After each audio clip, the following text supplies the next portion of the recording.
ტრამპმა გაანადგურა FIFA-ს 22 წლიანი ისტორია მას შემდეგ, რაც გააუქმა წითელი ბარათი და მსაჯის გადაწყვეტილება მსოფლიოს საფეხბურთო კრიზისად აქცია. ამიტომაც მე მოვითხოვე FIFA-სგან გადახედვა. ლევე საუბრე კაცს, რომელიც ძალიან პატივცემულია და სხვათა შორის რომლის მიმართაც პატივისცემა 10 ჯერ გაიზარდა. ის უკვე კარგი იყო მანამდე, სანამ ეს ყველაფერი დაიწყებოდა, მაგრამ იცით, მან ნამდვილად წაახალისა ეს ამ ქვეყანაში. მე ვიყავი ის, ვინც მათ ეს გააკეთებინა. ბაიდენი არ ყოფილა. ბაიდენი იძინებდა. საქმე აფეთქდა ამ ორშაბათს 2026 წლის 6 ივლისს მას შემდეგ, რაც FIFA-მ ავტომატური დისკვალიფიკაცია გააუქმა ფულანი ბალოგუნისთვის, რომელიც აშშ-ის თავდამსხმელია და მისცა უფლება ბელგიასთან ეთამაშა მერვედ ფინალში. გადაწყვეტილება მას შემდეგ იქნა მიღებული, რაც დონალდ ტრამპმა აღიარა, რომ დაურეკა ჯანი ინფანტინოს, FIFA-ს პრეზიდენტს, რათა სთხოვა ეპიზოდის გადახედვა. ტრამპმა ოვალურ კაბინეტში განაცხადა, რომ ეს არც ჯარიმა იყო და არც რაიმე დარღვევა და ამასთანავე გააკრიტიკა ბრაზილიელი არბიტრი რაფაელ კლაუსი, მისი წარსული ეჭქვეშ დააკენა. აი აქედან იწყება ისტორია, რომელიც ფეხბურთს ემეტია. სანტა-კლარაში ბოსნია და ჰერცეგოვინასთან გაცემული წითელი ბარათი გადაიქცა პოლიტიკურ ზეწოლად, ევროპულ რეაქციად, ბელგიურ პროტესტად და ავტორიტეტის კრიზისად თვითონ FIFA-ში. ორგანიზაციამ ტექნიკურად არამოშალა ბარათი ისტორიიდან, მაგრამ შეაჩერა მისი ყველაზე მძიმე შედეგი. შემდეგ მატჩში თამაშის აკრძალვა. ვისაც მსოფლიო ჩემპიონატი აინტერესებს, მესიჯი ძალიან ძლიერი იყო.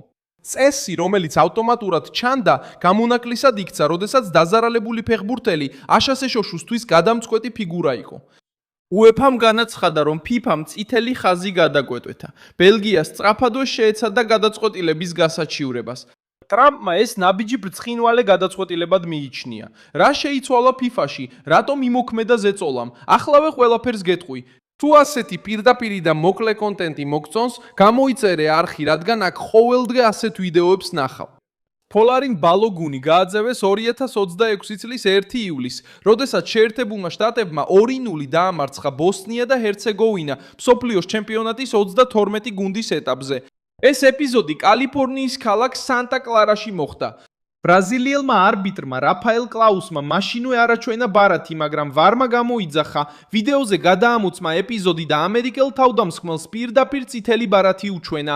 პირდაპირი წითელი ბარათისთვის ჩვეულებრივი სასჯელი მარტივია, ავტომატური დისკვალიფიკაცია 1 მატჩით. ეს ბალოგუნს გამოტოვებინებდა ბელგიის წინააღმდეგ მატჩს, რომელიც ორშაბათს სიეტლში მერვედ ფინალში გაიმართება.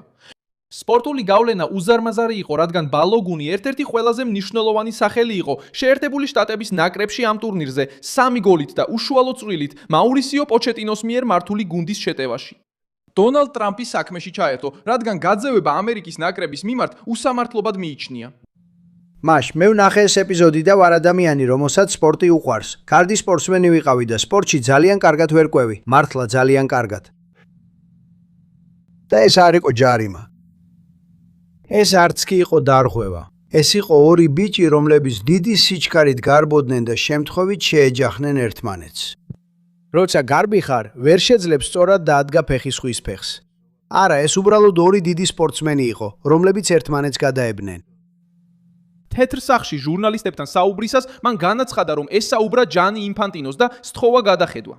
ტრამპის თქმით, ორივე მოთამაშე დიდი სიჩქარით გარბოდა და ბოლოს ერთმანეთს შეეჯახნენ. მისი აზრით არ ყოფილა ფოლი, არ ყოფილა განზრახვა და არ არსებობდა მიზეზი, რომ ბალოგუნი მოეხსნათ გამოსათიშ ეტაპის მატჩიდან.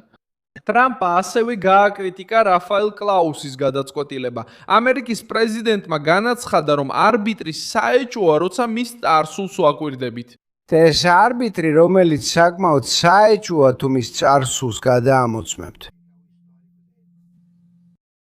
არ მინდა ეს თქვა, რადგან არ მიყვარს პოლემიკის შექმნა, მაგრამ ეს ძალიან საეჭვოა. თუ გინდა, მის წარსულს გაჩვენებ. მან ისეთი გადაწყვეტილება მიიღო, რომ ვერავინ დაიჯერა, იცი? თვითონ მეორე მხარის ხალხმაც კი. მათ თქვეს, ვაუ, გაგვიმართლა, ეს ძალიან საინტერესოა, ამბობენ, რომ მათ არ აჩვენებენ. ბრალდებამ ბრაზილიელი მოაქცია ამ დროისთვის მსოფლიოს ჩემპიონატის ყველაზე დიდ სკანდალში. საჯარო დეტალების გარეშე ამ ეჭვთან დაკავშირებით, ტრამპმა ეს ფრაზა გამოიყენა იმის გასამყარებლად, რომ მოედანზე მიღებული გადაწყვეტილება ხელშეუხებლად ვერ ჩაითულებოდა. FIFA-მ იშვიათი პასუხი გასცა.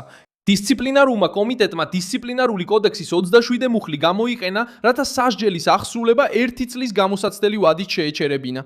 ეს ნიშნავს, რომ ბალოგუნს ბელგიასთან თამაშის უფლება მიეცა, მაგრამ სანქცია სრულად არ გაუქმებულა.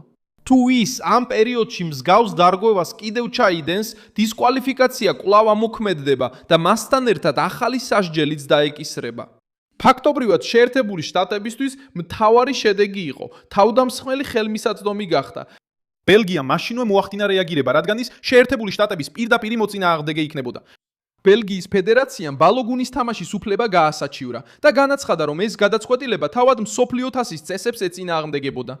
ბელგიურმა ორგანიზაციამ აღნიშნა, რომ ავტომატური დისკვალიფიკაცია წითელი ბარათის გამო ტურნირის დაწყებამდე კიდევ ერთხელ დასტურდა მათ შორის ცირკულარით, რომელიც ფედერაციებს 2026 წლის 12 მაისს გაეგზავნათ. ბელგიელებისთვის ამ გაგების შეცვლა პლეი-ოფის წინადღეს სპორტულ თანასწორობას არღვევს. ბელგიელი მწვრთნელი რუდი გარსია დებატში ირონიით ჩაერთო. მან თქვა, რომ არ იცოდა FIFA-ს ოფისებში 5 ივლისი 1 აპრილად გადაიქცა, რაც ევროპაში ტყუილის დღედ ითვლება. ამ ფრაზამ აჩვენა, რამდენად გაღიზიანებული იყო იგი. ბელგიამ ამ საკითხს ადმინისტრაციულ დეტალად არ მიუღო, არამედ როგორც სერიოზულ ცვლილებად, რომელიც გადამწყვეტი მატჩის წინ განხორციელდა. UEFA კიდევ უფრო მკაცრი იყო. ევროპული ორგანიზაცია აცხადებს, რომ FIFA-მ წითელი ბარათის შემდეგ ავტომატურად დაწესებული ერთმატჩიანი სასჯელის შეჩერებით წითელი ხაზი გადაკვეთა. კრიტიკა მხოლოდ ბალოგუნის შემთხვევას არ შეეხებოდა. ეს გზავნილი ფეხბურთის სანდოობას ეხებოდა. როდესაც წესი აღარ ჩანს პროგნოზირებადი, შეჯიბრებას ნდობა ეკარგება. და როდესაც გადაწყვეტილება ჩნდება მას შემდეგ, რაც შეერთებული შტატების პრეზიდენტი დაუკავშირდება FIFA-ს პრეზიდენტს, კრიზისი მინდორს ტოვებს და პოლიტიკაში გადადის. დონალდ ტრამპმა უარყო, რომ FIFA-სთვის რაიმე ბრძანება მიუცია. მან თქვა, რომ უბრალოდ გადახედვა სთხოვა და რომ მას არ შეეძლო ორგანიზაციას რაიმეს გაკეთება დაევალებინა. მაგრამ ჟესტის ძალა სწორედ აქ არის. ამერიკის პრეზიდენტს არ დასჭიროებია დეკრეტის გამოქვეყნება, დოკუმენტზე ხელმოწერა ან ფორმალური პროცესის დაწყება. საკმარისი იყო, რომ ინფანტინოსთვის დაერეკა, საჯაროდ დაეცვა მოთამაშე და გაძევება მთავრობის საკითხად ექცია. თუ ნაკრები პოლიტიკური ზეწოლის შემდეგ წითელი ბარათის ეფექტის შეჩერებას ახერხებს, სად მთავრდება ეს? მწვრთნელებმა და ხელმძღვანელებმა დაიწყეს კითხვა, შეძლებენ თუ არა სხვა ნაკრებით სასჯელების გადახედვას გადამწყვეტი მატჩების წინ. შიში ისაა, რომ შეიძლება გაიხსნას კარი, რომელსაც FIFA შემდეგ ვეღარ დახურავს. თომას ტუხელმა ინგლისის მწვრთნელმა იკითხა, სადამდე შეიძლება მივიდეს ეს ახალი გზა. მისი კითხვა მარტივია. ვინ წყვეტს, რომელი ბარათის გადახედვა შეიძლება, რა ვადაში და რა კრიტერიუმით? ასეთი კითხვები კიდევ უფრო ამძიმებს კრიზისს. რადგან ეს აჩვენებს, რომ ბალოგუნის საქმე მხოლოდ შეერთებულ შტატებსა და ბელგიას არ შემოიფარდლა. ის შევიდა სხვა ნაკრებების გასახდელშიც, რომლებიც ასევე მაქსიმალური წნეხის ქვეშ იბრძვიან მსოფლიო ჩემპიონატში. FIFA-ს ყოფილმა პრეზიდენტმა სეპ ბლატერმა ასევე გააკრიტიკა ეს სიტუაცია.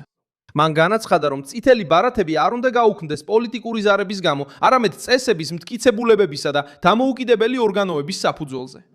ამ სიტყვებს დიდი მნიშვნელობა აქვს, რადგან ის მოდის ადამიანისგან, რომელიც კარგად იცნობს FIFA-ს სტრუქტურას და ხვდება, რამდენად დიდია ზიანი, როცა ორგანიზაცია მთავრობის ხელმძღვანელების გავლენის ქვეშ მყოფად ჩანს. 2026 წლის მსოფლიო ჩემპიონატი მერვედ ფინალში სავსე სტადიონებით, მაღალი რეიტინგითა და დაძაბული ატმოსფეროთი შევიდა, მაგრამ ეხლა ტურნირის ხელმძღვანელობაზე ინსტიტუციური ჩრდილიც გაჩნდა. და ამან საფეხბურთო სამყარო იმ წესის წინაშე დააყენა, რომელიც მტკიცედ ჩანდა მანამ, სანამ პოლიტიკა კარს არ მიუკაკუნებდა. დიდი მადლობა, რომ ეს ვიდეო ბოლომდე ნახეთ. მხარი დაუჭირეთ ჩვენს პროექტს და ფინანსურად დაგვეხმარეთ თქვენს ეკრანზე მოცემული ფიქსის გასაღების საშუალებით. ჩვენ ვართ დამოუკიდებელი არხი, რომელიც მიზნად ისახავს თქვენთვის სიმართლის მიწოდებას. თქვენი მხარდაჭერა გვეხმარება საქმიანობის გაგრძელებაში.